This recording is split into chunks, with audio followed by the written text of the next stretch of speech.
Assalamualaikum warahmatullahi wabarakatuh. Perkenalkan, nama saya Denisa Nezaluna Ramadanti dari Prodi D3 Kebidanan dengan NPM 045 046 2001 004. Saya di sini akan menjelaskan sedikit tentang hormon adenohipofisis. Sistem endokrin. Pada tubuh manusia terdapat dua jenis kelenjar. Yang pertama, kelenjar endokrin. Kelenjar yang melepaskan hormon ke jaringan sekitarnya dan umumnya memiliki banyak pembuluh darah dan limfatik. Bagian dari sistem kekebalan tubuh dan vital untuk kekebalan tubuh. Terdiri dari endokrin, primer, dan sekunder, ataupun kelenjar endokrin. Kelenjar yang tidak memiliki saluran dan mengekskresikan hormon yang dihasilkan langsung ke aliran darah. Kelenjar eksokrin, kelenjar yang menghasilkan zat non-hormonal, ataupun kelenjar eksokrin, kelenjar yang memiliki saluran untuk hasil sekresinya. Kelenjar salvia, ludah, kelenjar memae, dan kelenjar keringat. Beberapa kelenjar endokrin juga dapat berfungsi sebagai kelenjar eksokrin, seperti ovarium dan testis, yang berfungsi ganda sebagai kelenjar endokrin untuk mengeluarkan hormon, sebagai kelenjar eksokrin untuk mengeluarkan ovum dan sperma. Beberapa organ seperti lambung, intestinum atau usus halus, dan jantung memproduksi hormon walaupun bukan sebagai fungsi utamanya. Selanjutnya, macam-macam kelenjar endokrin. Yang pertama, kelenjar hipotalamus dan hipofisis. Yang kedua, kelenjar tiroid. Yang ketiga, kelenjar patoroid. Yang keempat, kelenjar pankreas. Yang kelima, kelenjar adrenal. Hormon adenohipofisis adalah berbagai macam hormon yang diproduksi oleh adenohipofisis yang meregulasi beberapa proses fisiologik termasuk stres, pertumbuhan, dan reproduksi.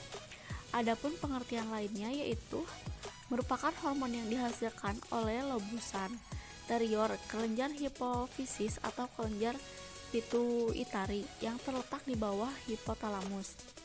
Kelenjar hipofisis atau kelenjar pituitari disebut juga sebagai kelenjar master karena membantu mengatur sekresi kelenjar endokrin lainnya.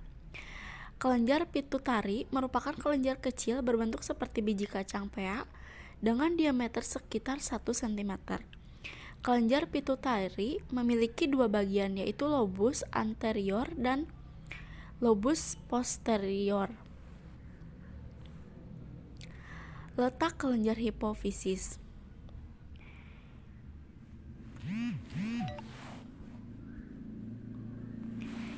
Jenis-jenis adenohipofisis. Yang pertama, hormon somatotropik. Jenis-jenis hormon adenohipofisis. Yang pertama, hormon somatotropik yang mengatur metabolisme pertumbuhan. Jika seseorang kekurangan hormon ini dapat menjadi berukuran kerdil, dan sebaliknya jika kelebihan hormon ini menyebabkan pertumbuhan yang lebih gigantisme.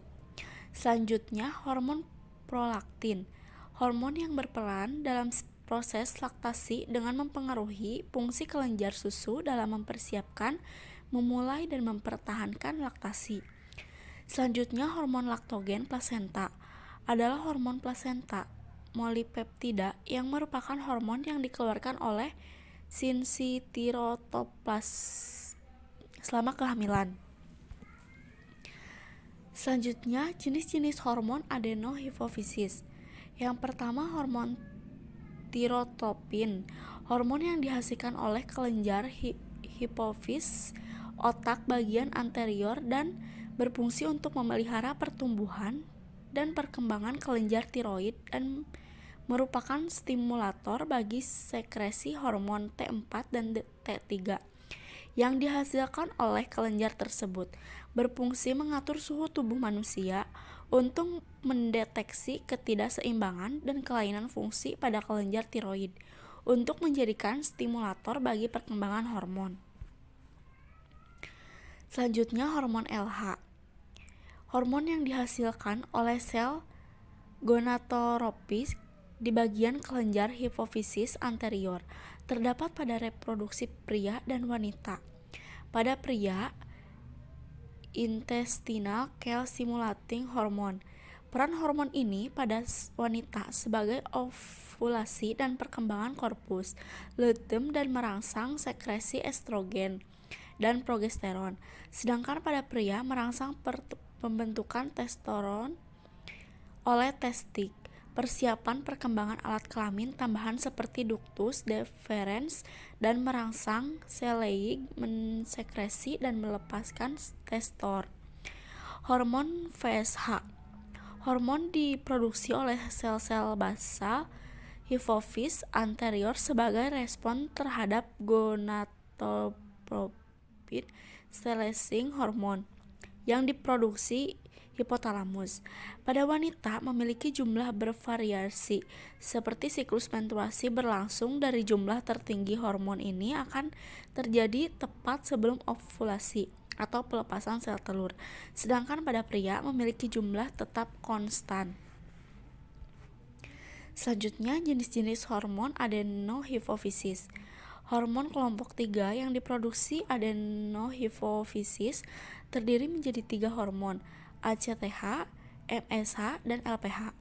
Hormon ACTH, hormon stimulator hormon dari golongan kortikosteroid, berfungsi meningkatkan konsentrasi dan kolesterol esterase. Hormon MSH berfungsi untuk meningkatkan metabolisme lemak. Baik, mungkin itu saja yang bisa saya sampaikan. Kurang lebihnya mohon dimaafkan. Wassalamualaikum warahmatullahi wabarakatuh.